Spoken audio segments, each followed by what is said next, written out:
Matt Painter, we'll get microphones to you, go ahead. Matt, talk about this rivalry for the state, for the Big Ten, and what it means to college basketball in the state. Well, obviously it's big, for both teams, and you're trying to position yourself to, get down as you kind of get to that midway point. Are you going to be in position to try to win a Big Ten title, or where are you going to be from an NCAA standpoint?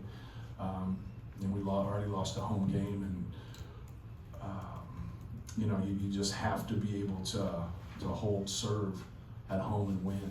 And but no, it's a huge game, for both teams, and the rivalry is big. But more than anything, like just trying to get another win in the Big Ten and try to keep our positioning, where it is. And obviously we got 9 more games to play, but this was a huge win for us. We're very fortunate because the other team deserved to win too.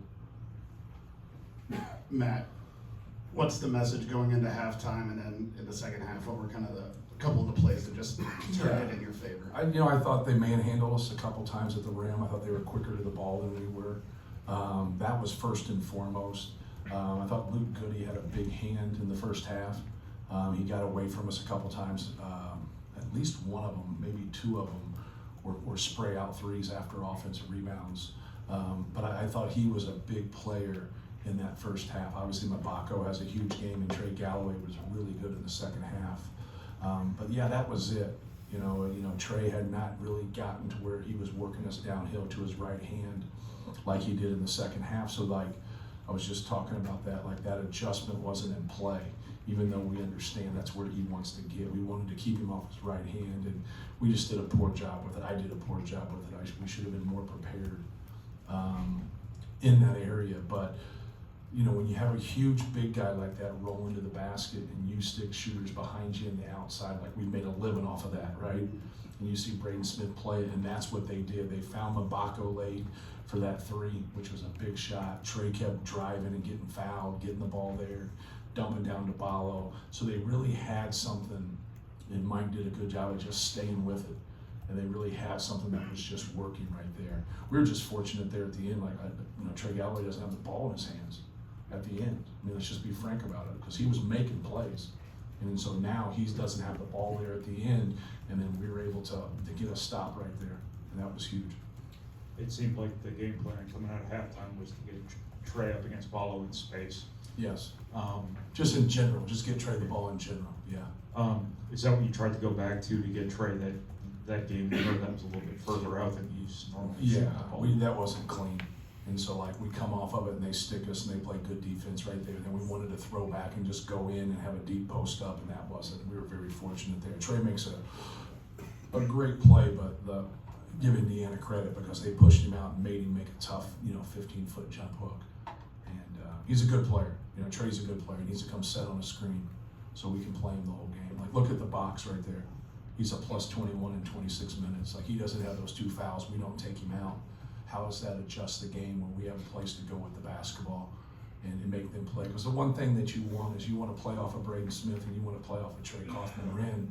Now it really brings value to other players that can shoot the basketball. But now when you're just playing off of Braden and you don't have a post-up guy there, that gets to be, and that makes it a lot harder on us. Matt, Jakari obviously had huge plays at the end of both halves and just seemed to have a lot of poise for a freshman in a game of this magnitude. Was that something you noticed about him before he got here, that he was kind of clutch and cool in those situations? Yeah, he's always made plays at the end of games, whether it's AAU or for Grayson, his high school team. He's always a guy that's wanted the basketball, made plays. You can see how he's starting to get more comfortable out there, on both ends of the court. But I thought he was really good tonight. They have a slight rebounding advantage, but just, I guess pound for pound overall, physicality wise, what do you think you got out of your team tonight? Yeah. Well, I thought we hung in there. I think if you look at what was our biggest strength is being able to force them into 20 turnovers. I think that's what they got to look at and want back. If they just have 15 turnovers and they have 5 more possessions, the game changes. We're looking at it from a rebounding standpoint. So I think we out-rebounded by 1 in the second half, but they had us by 7, I think, in the first half. So I normally go to the possession piece of it. more than anything. But hats off to them. Like they deserve to win. They did. Both teams deserved to win. Like we were very, very fortunate, to win the game. So like going back, like you got to look at wins sometimes like losses, not in terms of because you feel good about it. You know what I mean? Like one possession and they win, you feel awful about it. But we have to do a better job rebounding. When we get into rotations and then we have to rebound, that gets a little bit hard for us. But I didn't think we were quick to the ball. I didn't think we had enough jumpers. You got to jump. You got to go get it. Like we had guys looking like, and sometimes people that are mammoth like that, that are space eaters, like they'll get you to freeze with their contact. They'll just get you to nail your feet to the ground. But like that wasn't always happening. All right, you're just dealing with one guy. There's 4 guys out there. We didn't have enough guys, flying in there. I thought it was better in the second half, but it still has to be more consistent. Matt, Raleigh gets the technical in the first half. First, freshman in his first Purdue game. Is that just a teachable moment? Just something quick that I happened? still don't know what happened. They just said he just kept talking. I said he's one of the nicest kids I've ever coached. It doesn't mean like nice people say things that are inappropriate during the game, but it's like they just said he just kept staying with it. So you have to trust their judgment, which we all struggle with. Matt, kind of I think second time in the last 3 games you've had to deal with foul trouble. What happened tonight is that a sign that you see that your bench continues to improve and give you some productive minutes there while guys sit? Yeah, both the fouls on the screens by Trey Kaufman were good calls. Like you can't move there at the end. They got Indiana on an open court one. They got Indiana on another one. They were very consistent with that. But both of his fouls there were good calls. Like he just missed it. But it's one of those things that if you can end up winning a game, you like the experience that you had. But then if it would have cost you, because you would just go back and look at Trey Kaufman's minutes and how good we were with him on the floor versus we're a plus 21 with him on the floor and we win by 5. So like if you just look at those other minutes, we really struggled. But I think the experience that they get, I thought Cam Heide, did some good things for us. Obviously Caleb, the thing about having guys in the game, can you function and can they like take care of the basketball and can they guard and know what they're doing? And we're getting better at that across the board. Like our functionality is better. Like today wasn't our best day, but I think Indiana had a lot to do with that. You talked a lot coming into the season about expanding role for Trey and how that was going to lead to expanded production, but it also means maybe kind of taking more on your shoulders in these bigger games. Was there something about him that you thought would also be ready for that moment, just kind of the magnitude of having to be the guy that carries the emotion and the pressure of those moments? Right, well he's worked really hard, he's put in a lot of time, and I build confidence in guys through just watching them and seeing how productive they are in workouts and practices and things of that nature. So he's always been, making those improvements. Now he's got to be more accountable. Like you can't leave the game right there on something. Sometimes you get to where you compete and like you go get a ball, someone slides under you and you just go over their back, but you didn't intend to do that. When you're setting a screen, you're intending to set a screen. Like be legal. And we spend a lot of time on screens. It's very important for how we play.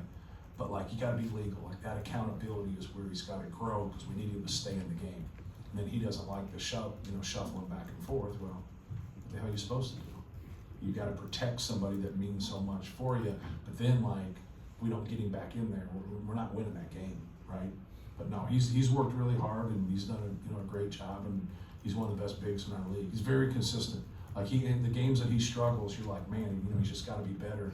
Then you look at the box score and he's got 17 and 8. He's really been consistent for us.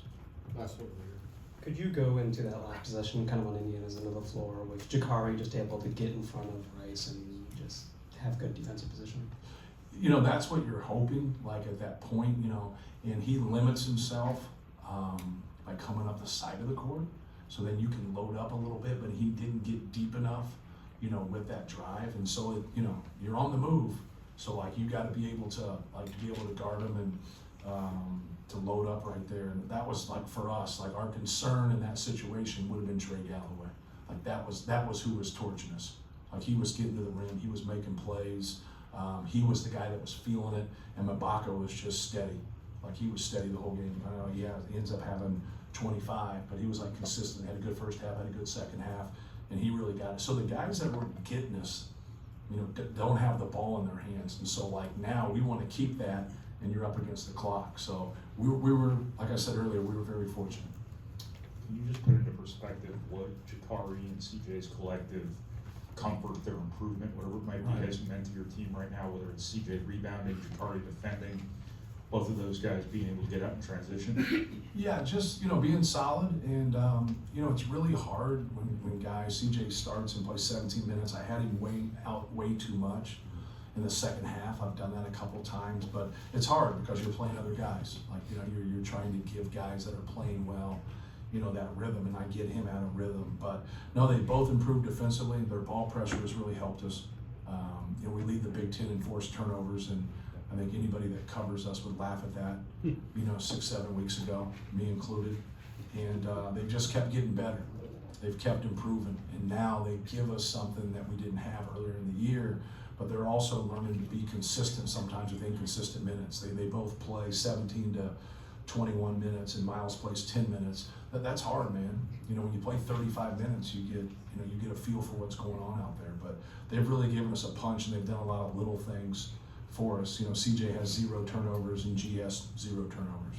So being able to play the game, not turn the ball over, and do a good job defensively, you know, really helps us. Thank you, guys. Thank you.